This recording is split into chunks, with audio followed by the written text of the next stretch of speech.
Now when we talk of the rest of the world and we talk of this box, these four boxes, conceptual, experiential, formal and informal, let's elaborate a little bit as to what is the process that takes place.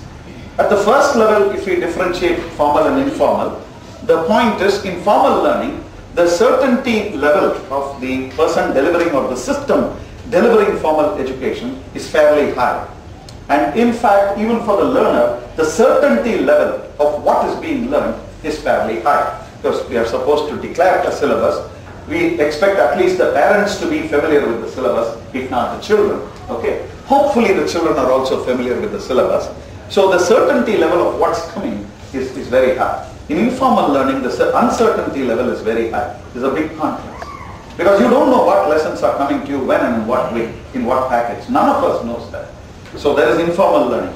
In fact, I would even dare say, a lot of what's happening here is what you can classify right now, our experience with each other is semi-formal learning. Okay? In the sense that I didn't tell you what I'm going to discuss, and you say, okay, anyway, it's only 1 hour after lunch. It doesn't matter. Let LSD deliver what he wants, and hopefully if it's useful, it'll get in. If it's not useful, it doesn't matter anyway. Okay, I've had my lunch, I'm comfortable. It's all right. Okay, one can take that kind of a line of thought, which is fair enough. Okay, so the point I'm making is this is semi-formal learning, which means there is a gray scale of learning. The gray scale varies from formal, absolutely formal at one end, to absolutely informal at the other end.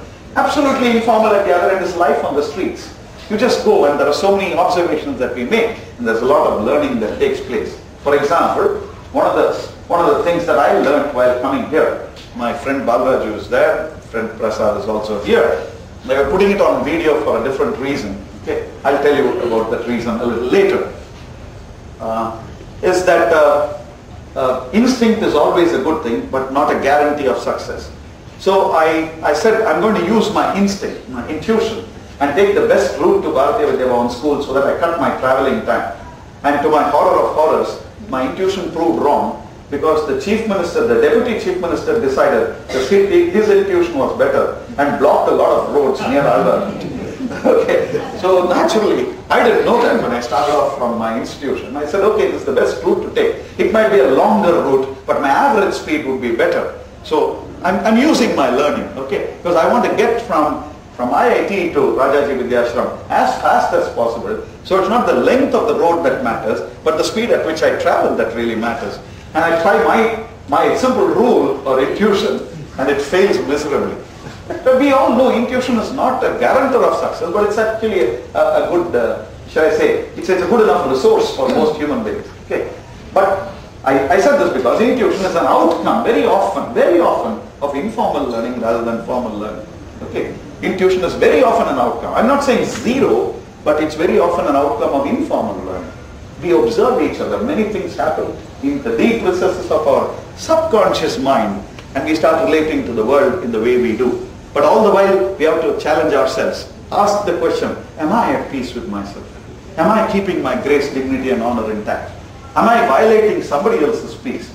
Am I violating somebody else's grace, dignity and honor? Am I seeking, struggling and finding fulfillment in my daily life? These questions should keep running like a tape in the back of whatever we do. Every moment of our lives, that tape has to keep running. Am I at peace with myself? Because that's the hallmark of education. I said intuition, informal learning. Formal learning, because we believe that in order to keep at peace with oneself, keep grace, dignity and honor, formal learning is a good system to put the individual through. But again, there are great thinkers and writers, and there are even systems of schooling which defy the notion of formal schooling. Okay, I'm sure all of us agree the notion of formal schooling is largely shared, but there are differences. There are outliers among ourselves where people take a different notion of what is formal learning and what would be the contents of formal learning. In terms of defining formal learning, in terms of sitting in a classroom or in a context, in a locational context and transacting knowledge, I think people would not differ. But what knowledge is transacted, at what time of the day, at what time of the year, to whom and in what manner the evaluation takes place, there are large differences, obviously, and these differences are welcome. The reason is I'm a person who is terribly not in favor of standardizing pedagogy and curriculum. for a simple reason. The reason is actually a law of systems thinking, a subject that I teach, which is called Ashby's law of requisite variety, which actually says that you need variety for, if you want to put it in layman's language, you need variety for success in life. And actually Darwin also talked of the same thing. You need adaptability to be existing in the world. So the more adaptable you are, the higher the probability of existing. Now what is adaptability? Adaptability is the capability to show variety in varying circumstances. So if my circumstance is varying, if I can show a corresponding variety in my behavior, I'm adaptable. If I'm not adaptable, well, Darwin's theory and actually the truth tells us, the truth of life tells us that you don't survive. Your survival itself is threatened if you're not adaptable. Okay? So we are talking of a simple law of life and applying it. Okay? So I was giving that instance only to convey the point that you must promote variety in education for your own good. Okay? What does this mean? What do you mean operationally when I say promote variety in formal education? Formal means you've got a curriculum, you've got a pedagogy, you've got evaluation system. They're all stated up front so that people can view them, can study them, hopefully give you feedback. And all of us can make a good judgment that we are ready and open to receive, shall I say, favorable or unfavorable criticism, which is intellectual. Okay? That means nobody is criticizing us, but some of our thoughts or actions, which is all right. Because that's the way we all grow. We grow, we become stronger only when somebody tells us where we could strengthen. Okay? And in fact, very often we say in life, your best friend will never tell you your strengths. He or she will always tell you your weaknesses with the intention you become stronger, not that you become weaker. So if we accept that possibility, here is a proposition that I'm making. Please ensure variety in your systems. And I think CBSE ought to think seriously about variety. In short, what I'm saying is move away from standardization, which is against conventional wisdom. I know I might be sort of shaking certain foundations of school education and college education when I say contribute to variety, but that's a debate I'd like to have with anybody at any level. I don't mind losing sleep over the debate also, because this is a problem, because standardization reduces adaptability.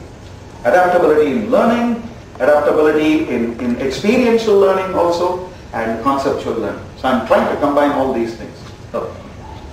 So having proposed the point that please make a lot of variety in what you teach. Now, implementing that is a different ball game. Obviously, we have little time, and I can't go into the details of what I'm talking. We just don't have time. I have to be pragmatic also. How do we do this? That's where formal education comes. Very often, my friends have asked me, Ganesh, why did you take up teaching? There are several reasons, but one of the important reasons, it has to do with our teaching learning processes, is that I say I'm like a musician. I sing the same raga. The concerts are different, but I don't deliver the raga the same way 2 times or more. Never. The constructs of the raga remain the same, but the way I deliver the raga is not the same. That's what gives me fulfillment when I teach. Okay? I may be talking about formal learning, informal learning. I may be talking about conceptual learning, experiential learning, but I'm not doing it the same way with every group. Because if I do that, my spirit will die. I mean, I'm using a metaphor. No? My spirit will die. What do I mean by spirit will die? It's not that my soul will die. All I'm saying is the spirit with which I teach, the spirit with which I learn will be hurt very badly when I deliver the same lecture the same way every time. No? I know there are such automatons in the teaching system, but you can't help it. Because though very often I've found many of my, I shouldn't say many, there are a few colleagues of mine who are those automatons.